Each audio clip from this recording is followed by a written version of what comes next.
My cousin falsely accused me of SA. Now my family is finally contacting me after almost 10 years.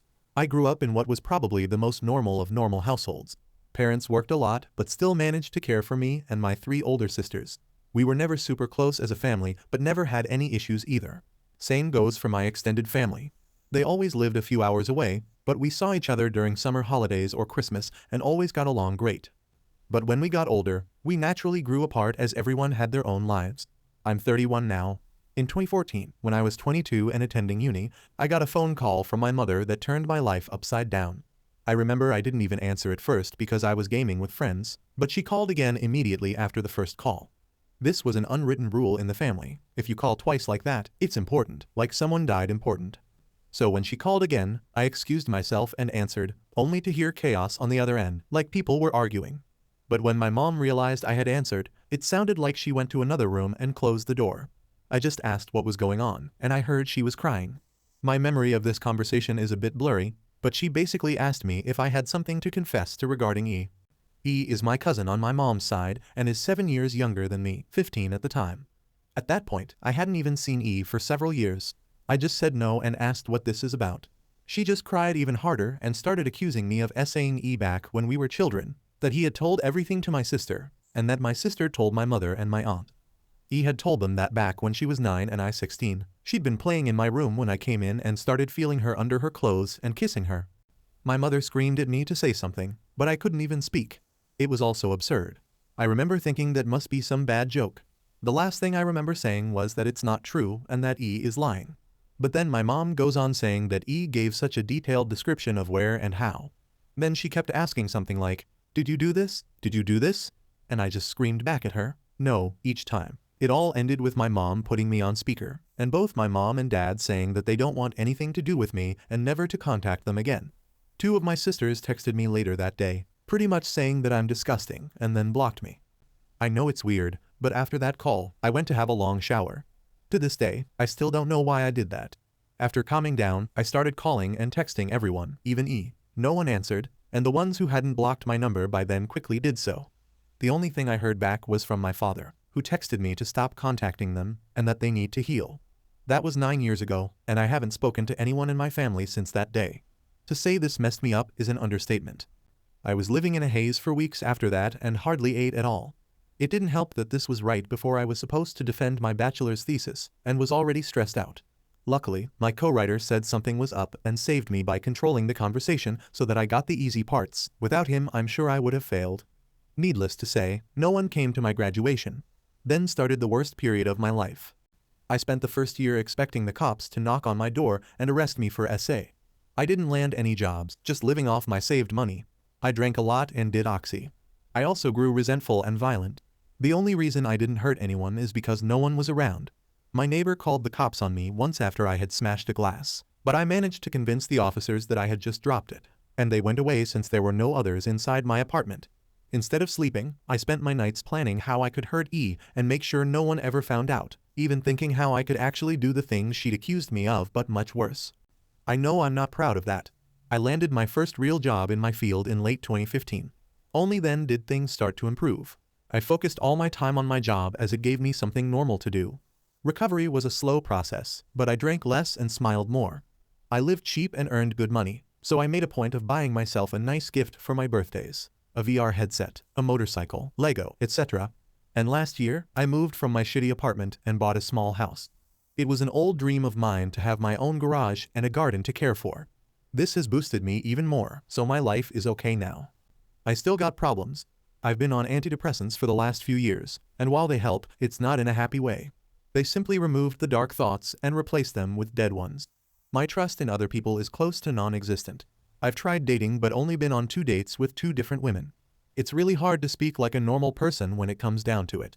And what would I tell a potential partner when she asked about my family?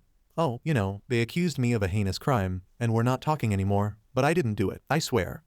My field is very male-dominated, so the only woman I really speak to is my therapist, who I like a lot. A few days ago, I received a text from my mother. It felt unreal, and I was scared to open it at first, so I just stared at the notification for hours before opening it.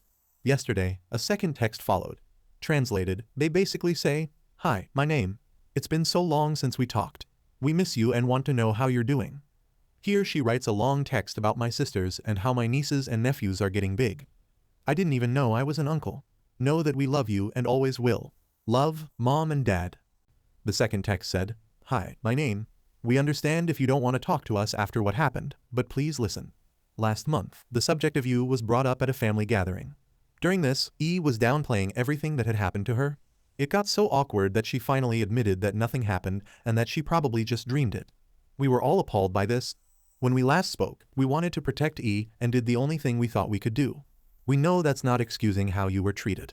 What he did was wrong, and we're all angry at her. We have called everyone that knew and told them the truth. We all want to speak with you, and your sisters want you to meet their families. Please write back if you can find it in you to forgive us. Love, Mom and Dad." So yeah, that's my situation right now. I haven't answered, but they no doubt know I've seen it. Truth be told, I'm seething. So many old, shitty memories are now stirring again. I don't want to forgive them, and I wouldn't trust myself to be in the same room as them right now. Part of me wants to call my family and unleash everything on them, to guilt them with everything I went through until they all hit rock bottom, then dedicate my life to make my cousin's life as miserable as possible. The other part wants to ignore them and continue with my Akash life, with my motorcycle and my garden to keep me company. I don't have any friends. The only people I speak to are my co-workers, but we're not really close. I've called my therapist clinic, but they told me she's on vacation and won't be available for weeks, and I don't want anyone else than her. So that leaves internet strangers. So please, where to go from here? Do I ignore them and continue as is, or do I answer? And if so, what to even write? I'm pretty sure meeting them in person would be a bad idea for the foreseeable future, but I'm not even sure how my life can improve from picking up those old threads. As embarrassing as it may sound, I've dreamed about the day when they apologize to me, them throwing themselves to the ground and kissing my feet. Texting seems so anticlimactic now. My cousin falsely accused me of SA. Now my family is contacting me after almost 10 years. Part 2. So it's been around 3 months since I last posted the previous post, and a decent amount has happened, some for the better and some for the worse. For one, E is still a huge hole. Around a week after my family sent me the messages, she also reached out with a huge apology text. When I received it, I couldn't believe my eyes. She was talking about how she had mental problems and has been dealing with them for ages, almost as an excuse as to why she did this to me. She said she needed help, and her parents were helping her get it. This seemed like BS to me because all my life, I knew E. She was a beaming, radiant girl until that dreadful day in 2014. The whole text felt like she was just feeding the excuses to why it happened and then ending it off with the shortest actual apology. My original plan was to go on with my life and try to slowly make it better and better, but seeing this pushed me to my limit. I had to respond and tear into her with the most foul words I could think of. In the end, the actual text I ended up sending said, "You think your mental problems are bad? Try being torn away and excommunicated from your whole family for 10 years when you were just in the infant years of your adult life and see how bad those mental problems become. I am still trying to deal with all of this, and the last thing I need is the culprit of my misery feeding me excuses as to why it happened. My other relatives may have been in the dark the whole time, but you knew the entire time, and it never dawned on you to say things sooner. You're lucky I did not alive myself at this point. My parents and siblings might be another story, but I will never be able to forgive you for the irreversible damage you have done to me and my relationships. Please rot in hell and never contact me again." She hasn't responded, but I can see that she got the message because of read receipts. Maybe she took the hint to not respond. The good news is that I also responded to my parents. Nothing crazy in text because we really got the whole conversation out over the phone. It felt weird hearing their voices again. I used to relate those voices to being safe at home, but after what happened, it was a whole new feeling. At first, I hated it. All the sour memories popped back into my brain from the day I last spoke to them. Those voices had been screaming at me for things I didn't even do. The conversation lasted about 3 to 4 hours, and while it was hard for me and most likely them, it was the most productive conversation I've ever had with them. I thought it would be a lot of excuses, just like E, but to my surprise, they not only apologized a million times over, but told me everything they were in the wrong about. They said it was weighing on them all these years, and now that the truth is out, they don't know how they can live with themselves. The one really hard part was when I asked them why they didn't hear me out or believe their own son compared to a niece. They told me they struggled with it immensely, but E had made it so believable that they felt they had no choice. I told them that instead of just cutting contact, they should have at least tried to get me help, but they gave me nothing to work with. They said they knew this, and that was the hardest part. After the first year or two, they said they wanted to contact me and try to figure things out. But they ultimately decided that me being who I was would not talk to them and things would just get worse. That got me heated a little bit because who cares what type of person I am? What I really am is your son, and that comes first. At the end, we came to the conclusion that we will stay in contact. I am not going over to visit them or anything, but it's a start. While there is still so much hatred in my heart for them, I feel like things can get better, and that's why I'm somewhat happy. Since that phone call, we frequently check up on each other, and conversations are slowly getting back to what they used to be.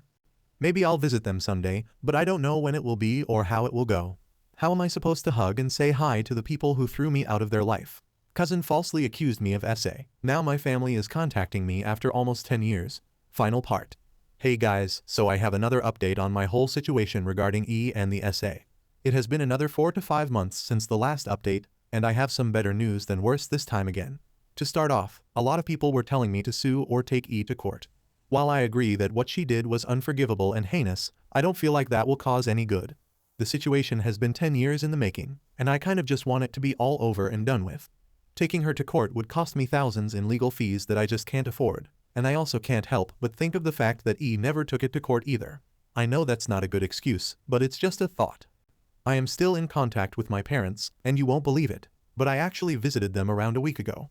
They also have removed contact with E, and I feel like she's getting the same treatment I went through, as similar to being sued in terms of punishment. Believe me, I would know. Visiting the parents went well. I haven't seen the rest of my family as I want the process to be gradual, but we met and had a nice dinner. Of course, in my last post, I said I didn't know how the greeting process would go. How was I supposed to greet the people who tore my normal life away? Well, the greeting went better than I imagined. I thought hate would win over me, but I actually felt somewhat relieved when I saw them. Is that weird? Maybe it was the fact that seeing them made my life was getting back to the normal it was before, but I don't know. I didn't hug them until after because the conversation we had was pretty grueling. I didn't mean to rip into them, but I felt I had to really get the point across of how much hurt they had caused me. At some point, my mother cried because of the detail I went into about my darkest times. They said they know they can't do anything to fix what has happened, but want the future to be optimistic. They even opened the idea of coming home for Christmas and seeing the rest of the family, but I told them my plan about taking it slow and said it might be open to the idea. While I am still conflicted, that feeling of hatred is slowly going away, and I'm overall just feeling like a better person in general. I think the weight of the situation had pulled me down all those 10 years, and now that I am free of judgment, it feels good. I have also started dating now. I met a great girl that I am starting to slowly get serious with. Life is getting better. Who knows what will happen in the next 10 years after this, but for the first time in ages, I feel like things are going up. For all those reading, please use my story as an aid to your personal problems and grudges. Things do get better, even if you have to wait 10 years.